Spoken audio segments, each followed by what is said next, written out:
Hello students, I Kamlesh Kumar. Welcome to all of you at my YouTube channel Social Science Academy. We have started the new chapter of the civics class 8, the Union Government, the Executive. In the previous video, we have already talked about the introduction of the chapter. Now let us start the new topic, that is the President. So first we will talk about the qualifications for the President. A candidate for the office of the President of India must be a citizen of India who has completed 35 years of age. He or she should be qualified to be a member of Lok Sabha and should not hold any office of profit under government at any level. So these are the conditions, qualifications to become the President of India. Minimum age should be 35 years, must be a citizen of India, and other requirement which are necessary to become a member of parliament, those must be fulfilled by a presidential candidate. Now let us talk about the tenure. A president of India holds the office for a 5 years term and can be re-elected. Means once you become the president of India, you can be elected for the second, third, fourth time. There is no limitation on that. But once you will be elected, the fixed tenure will be 5 years.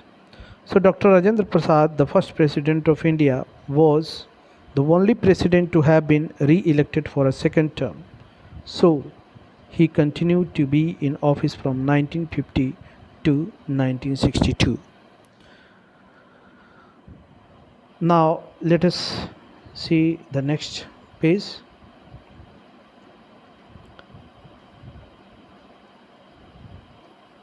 Another one is election of the president. The president of India is elected indirectly by an electoral college consisting of only the elected members of Lok Sabha, Rajya Sabha and Legislative Assembly of the states. Nominated members of any house do not participate in the election of the president. The election is held in accordance with the single transferable vote system of proportional representation.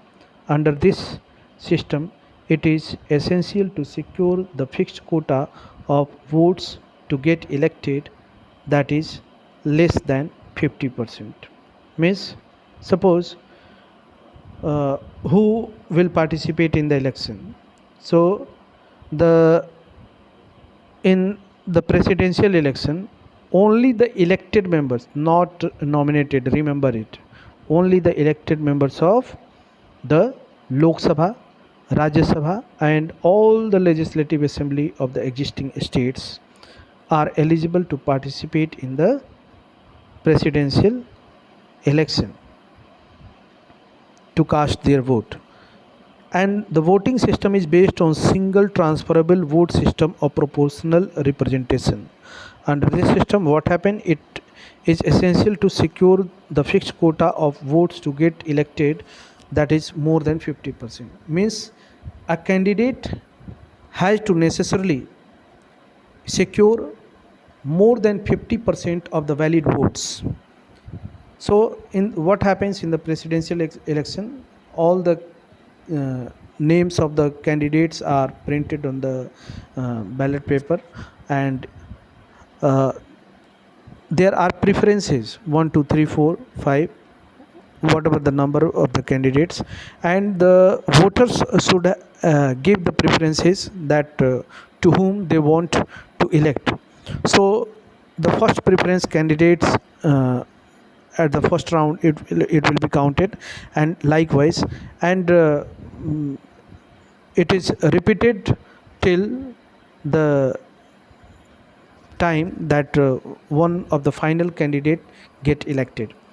So the Election Commission of India held fifth presidential elections of India on August in 1969, and VV Giri with 42 lakh 77 votes won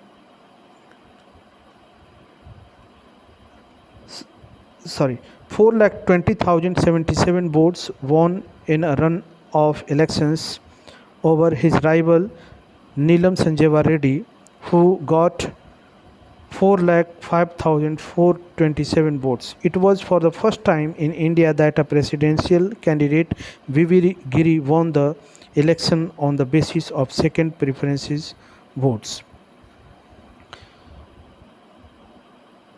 Now, let us talk about the impeachment of the president. The process to remove the president is called impeachment. If a president violates the constitution, she or he can be removed from office by a resolution of impeachment which is passed by both the houses of the parliament by not less than 2/3 majority of the total membership. Means by the process by which the president is removed from his or her office is called impeachment, and in that process the resolution should be passed separately in both the houses, Lok Sabha and Rajya Sabha, and by a special majority, the majority of 2/3 majority of the total membership. Succession to presidency. In case the office of the president falls back vacant due to her or his resignation, death or impeachment, the vice president of India takes over the responsibility to officiate the president till the new president is elected. Election must be held within 6 months to fill up the office of the president. So by any means, if the seat or the office of the president falls vacant, it should be immediately succeeded by the vice president to perform the duties of all the duties of the president, and within 6 months the new elections should be conducted to fill the office of the president. In the office of the vice president also falls vacant when there is a vacancy already existing at the president's office. Then the Chief Justice of India takes over the officiating president of India till a new president is elected. Means if the office of the president falls vacant, then in that case the vice president will be the immediate successor. If in that circumstances, if the office of the vice president is already vacant, in that case the Chief Justice of India will act as the President of India. And if the office of Chief Justice is also vacant, in that case the senior most judge of the Supreme Court will act as the President of India.